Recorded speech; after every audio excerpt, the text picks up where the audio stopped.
अच्छा, कभी आपके साथ ऐसा हुआ है कि किसी दोस्त को पैसे उधार दिए हों और फिर दोस्ती भी गई और पैसा भी? हाँ, या फिर वो उधार लिया हुआ पैसा ही मतलब एक टेंशन बन गया हो जिंदगी में। बिल्कुल।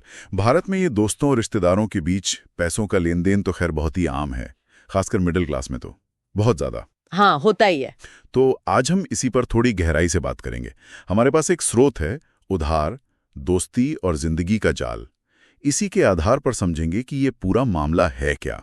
मकसद बिल्कुल साफ है, ये देखना कि उधार कब और कैसे रिश्तों और जिंदगी में मुश्किलें खड़ी कर देता है। और शायद कुछ प्रैक्टिकल तरीके खोजना इससे निपटने के। वो पुरानी सलाहें तो हैं ही, पर कुछ हटकर। हाँ, कुछ नया। तो चलिए शुरू करते हैं इस पड़ताल को। तो आइए इसको थोड़ा खोलते हैं। ये उधार आखिर दोस्ती और मन की शांति पर असर कैसे डालता है? स्रोत इस पर कुछ मनोवैज्ञानिक और थोड़ी सांस्कृतिक वजह बताता है। जैसे वो उधार लेने या देने के बाद एक अपराध बोध सा रहता है, कभी गुस्सा, कभी शर्मिंदगी। और वो सामाजिक दबाव वाली बात भी है, कई बार हम ना नहीं कह पाते हैं ना, रिश्तेदारी का लिहाज, दोस्ती का लिहाज। हाँ बिल्कुल। और ये सारी भावनाएं फिर धीरे धीरे रिश्तों में कड़वाहट घोल देती हैं। स्रोत इसी पर जोर देता है। और एक और दिलचस्प बात है, हमारी जो सामाजिक जिम्मेदारियां हैं और जो हमारी असल आर्थिक हालत है, उसके बीच अक्सर एक तनाव रहता है। हाँ, ये तो है, मतलब मदद करनी है पर जेब भी देखनी है। वही। और स्रोत कहता है कि जब बिना किसी लिखा पढ़ी के या बिना किसी ठोस प्लान के कि पैसा वापस कैसे आएगा लेन देन होता है, तो भरोसे में कमी आती है, तनाव बढ़ता है। देने वाले की उम्मीदें शायद कुछ और होती हैं, लेने वाले की मजबूरियां कुछ और यहीं से रिश्ते बिगड़ने लगते हैं। ये बहुत अहम बात कही आपने। अच्छा, अब तो इससे बचने के लिए स्रोत कुछ तरीके भी बताता है, कुछ प्रैक्टिकल से। हाँ बिल्कुल, कुछ कारगर रणनीतियां हैं। जैसे कि एक है इमरजेंसी फंड फायरवॉल बनाना। फायरवॉल मतलब अपने 6 से 12 महीने के जो जरूरी खर्चे हैं उतनी रकम अलग बचा कर रखना। एक तरह की आर्थिक सुरक्षा दीवार। अच्छा, ये तो बहुत सॉलिड तरीका रखता है। और दूसरा, एक ना कहने की स्क्रिप्ट तैयार रखना। स्क्रिप्ट मतलब रट के रखना है कि क्या बोलना है?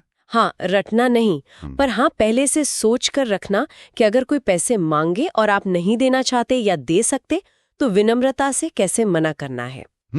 सुनने में थोड़ा सा अजीब है, पर शायद ये तरीके काम आ सकते हैं। रिश्ते भी बच जाएं और अपनी माली हालत भी ठीक रहे। बिल्कुल। वो इमरजेंसी फंड वाली बात सिर्फ आर्थिक सुरक्षा नहीं देती, स्रोत ये भी बताता है कि इससे वो एक मानसिक दबाव कम होता है। हाँ, कि अगर किसी करीबी ने अचानक मांग लिया तो क्या करेंगे? हाँ। वो चिंता कम हो जाती है। हाँ। आप ज्यादा कॉन्फिडेंस से बात कर सकते हैं। एकदम। और वो ना कहने की स्क्रिप्ट, स्रोत मानता है कि ये भारतीय समाज में जहां रिश्तों का लिहाज इतना ज्यादा होता है, वहां बहुत जरूरी है। सही बात है। बिना रिश्ते बिगाड़े अपनी बात कहना, अपनी सीमा तय करना, ये एक कला है। हाँ। और स्रोत एक और चीज बताता है, लिखित अग्रीमेंट सिस्टम। लिखित अग्रीमेंट दोस्तों या रिश्तेदारों के बीच, ये थोड़ा अटपटा नहीं लगेगा? लग सकता है, बिल्कुल।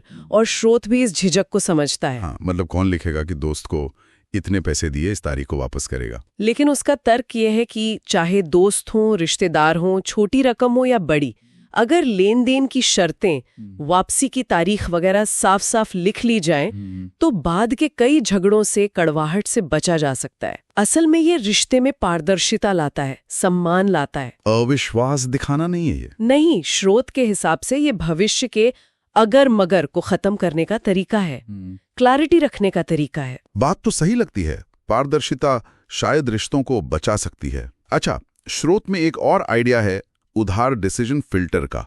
ये क्या है? हाँ, ये भी काफी दिलचस्प है। बताइए। इसका मतलब है कि उधार देने या लेने से पहले खुद से एक सवाल पूछना। क्या सवाल? क्या ये वाकई जरूरी है? क्या इसके बिना काम नहीं चल सकता? बस इतना सा। अरे वाह, कितना सीधा लेकिन शायद बहुत असरदार फिल्टर है ये। भावनाओं में बहने से रोकेगा। हाँ बिल्कुल, ये फिल्टर हमें मजबूरी या सामाजिक दबाव में आकर फैसले लेने से रोकता है और जरूरत पर ध्यान केंद्रित करवाता है। तो अगर हम इन सभी तरीकों को एक साथ देखें, इमरजेंसी फंड, ना कहने की तैयारी, लिखित समझौता और ये डिसीजन फिल्टर, हाँ, तो स्रोत का इशारा साफ है, ये सब मिलकर एक स्वस्थ आर्थिक दायरा बनाने में मदद करते हैं। सीमाएं बनाना। हाँ, सीमाएं। और ये सीमाएं सिर्फ हमारे पैसे को नहीं बचाती, हमारे कीमती रिश्तों को भी बचाती हैं। ये स्वार्थी होना नहीं है, नहीं, ये तो समझदारी है। हाँ। रिश्तों और अपनी आर्थिक स्थिरता दोनों तो लंबे समय तक बनाए रखने का तरीका। बिल्कुल। तो कुल मिला के सार ये निकलता है कि उधार का मैनेजमेंट सिर्फ पैसों का हिसाब किताब नहीं है। नहीं, बिल्कुल नहीं। ये तो साफ बातचीत, प्लानिंग और अपनी सीमाएं तय करने और उनका सम्मान करने के बारे में ज्यादा है।